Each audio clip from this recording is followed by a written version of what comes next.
here's your intro video for lesson 13.2. There are about, I think, 5 concept videos to watch for this section, so I'm going to just get you the vocab in the intro video and not do any extra problems so that you can just get that information from your concept videos. But you definitely want to take notes on this. I'm going to check them, and there's just a lot of new ideas you want to make sure you have written down. Alright, so we are going to start working with angles. You've worked with angles a lot before in triangles, but now we're going to have angles that sit on a coordinate plane. Each angle has an initial side, and the initial side is always going to be this. It starts on the positive x-axis. The vertex is always at the origin. The terminal side will be wherever your angle ends. So in this case, this is our terminal side, right there. Well, right here. So, an angle is formed by 2 sides. You have the initial side, which will always start there, and then the terminal side right there. We're going to measure our angle. First, we'll talk about degrees. 0 degrees is right here. If I go up to the y-axis, that's 90 degrees. Over here, the negative side of your x-axis is 180. Down here is 270 degrees, and then that 0 degrees is also 360 degrees. Standard position for an angle. Vertex is at the origin, and your initial side lies on the positive x-axis. When you draw angles in standard position, the one thing I want to point out on this slide is whether you have a positive or negative angle. 65 degrees is positive. All of your positive angles are going to go up from the x-axis right here. So you're going to go up. I know that I can't go all the way up here to 90. That would be too big. So I'm going to estimate about where I think 65 degrees is, and then I draw in my angle. Now, negative angles, we're going to work with a lot also. A negative angle, instead of going up like the last one did, this one is going to go down. So a negative angle measure just tells you the direction to go. So we're going to go down. Here's negative 90, negative 180. If I continue up to here, that's negative 270, which is too far. So I'm at negative 180. What do I need to go? Just 50 more degrees in. So just a little bit past halfway. This little part I'm putting in here, that kind of shows the pathway of your angle. You want to draw that in with your angles because that's going to let everyone know if it's a positive angle heading up or if it's a negative angle heading down. If I were to just draw an angle in right here, we wouldn't know if that was positive going around like that or negative going down like that. It's also possible to have angles that are bigger than 180 or 360 degrees, like that 740. So a 740 degree angle, it's going to go around one time. That gets you to 360, and you do want to show that pathway of the angle the whole time. And then you figure out how many more to get up to 740. Well, if we're at 360, go around a whole nother time. That is 720. So you can see the pathway, it's gone around twice.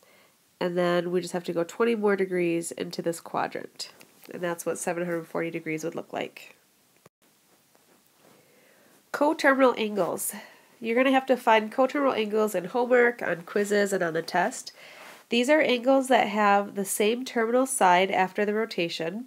So what we mean by that is angles that land in the same spot. To find coterminal angles, you'll add and subtract 360 degrees from a given angle. So here you can see we have our 120 degree angle, which goes here, and this negative 240 degree angle, they have the same terminal side. Those two angles land in the exact same spot, so they would be considered coterminal. So the reason why we add the 360 is if I have this 120 degrees, and then if I go around one more rotation, that's adding another 360.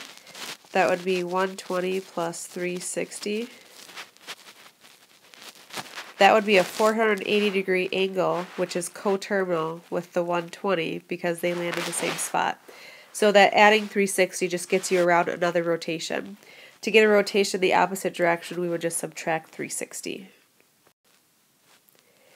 So there's a video on how to find the positive and negative coterminal angles, so make sure you watch that.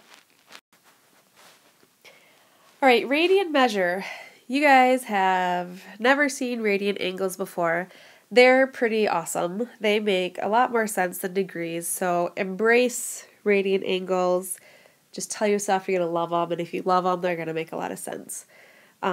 So what a radian angle does is it's a measure of rotation that's in terms of pi. And what I kind of think about, if I were to draw a circle all the way around and think about the circumference, that would be 2 pi. So one full rotation around is 2 pi.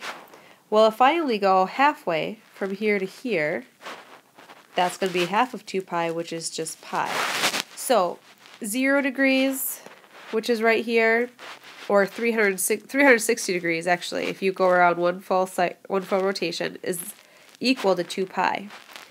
180 degrees from here to here is equal to pi. A couple other things, maybe this will show up on the next slide, I don't know. If from here to here, so this is also 0, it could be 0, or if you went around a full rotation, it's 2 pi. If I go from here to here, that's pi. Well, if I only go up to that 90 degree mark, that's half that distance, so that's going to be pi over 2. And then the negative y-axis, here's a pi over 2. Here's another pi over 2. So I've gone 2 pi over 2's, and here's another pi over 2. So we just went 3 of those pi over 2. So that 270 degrees will be equivalent to 3 pi over 2. Drawing angles in radian measure, so you're always going to be able to recognize an angle in radian measure because it will have the pi. If it doesn't have the pi, it will be 40 degrees or 60 degrees or whatever degree angle it might be. So here's how this is going to work. If you have to draw 3 pi over 4, we're going to ignore this 3. So kind of cover it up with your finger and then say, what is pi being divided into? And here I can see, well, pi is being divided into 4 sections. So I actually go ahead and draw that in. If I start on the initial side, from here all the way over here is pi. I'm going to take this top half, which is pi, and divide it into 4 sections. So I'll divide it in half here. Now I have 2 sections. I'll divide it here, and I'll divide it here. So I have 1, 2, 3, 4 sections. So I took pi and I divided it by 4, and now I say, well, how many of those sections do I want for the angle? And that's what the top number is. I want 3 of those pi over 4's. So I'm just going to go from the initial side, 1, 2, 3, and this is where that angle is going to land. That's where 3 pi over 4 is. Wasn't that so nice? 6 pi over 5, again, ignore the 6 and just look at the pi over the 5. We have to take pi and divide it into 5 sections. So it's a little trickier when it's an odd number because I have to divide the top half into 5 sections. And because I've done this before, I kind of have an idea of how to approach this. So here is my first section, my second. You do have to ignore your y-axis. That's your third, fourth, fifth. It's not perfect, it's just an estimate, but I just divided pi into 5 sections. And now how many of those sections do we want for our angle? We want 6 of those. So we go to draw our angle, starting at the terminal side, and I am starting up on all of these because they're positive angles. Here's 1, 2, 3, 4, 5 of those sections, but we wanted 6, which means, well, let's go ahead and divide the bottom half into 5 also. So here's my 6, 7, 8, 9, 10. So we wanted 6 sections, I went 5, here's the 6, and this is where the angle will land. So that's radian angles in a nutshell. Now that you know degree measure and radian measure, you can convert between the two. So here are some nice formulas to write down, and then there'll be a video going through how to do that. So press pause and write it down. You don't have to write this down, but this is just what the questions would look like. Convert from degrees to radians or from radians to degrees. But again, there's a video for that you'll take notes on. And then the last slide here, talking about using your calculator to evaluate the trig function. I think I mentioned in another video that if you are trying to find, the sine of 40 degrees, you want to make sure that your calculator is in degree mode.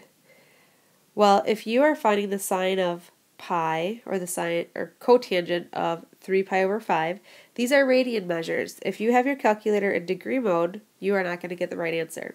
So you have to change your calculator into radian mode. And once you're in radian mode, then you can calculate these trig functions. So there's a video on that, so make sure you watch that with your calculator so you can check to make sure that you're able to go back and forth between the two modes and that you're getting the same answers as the video. And that's 13.2 in a nutshell.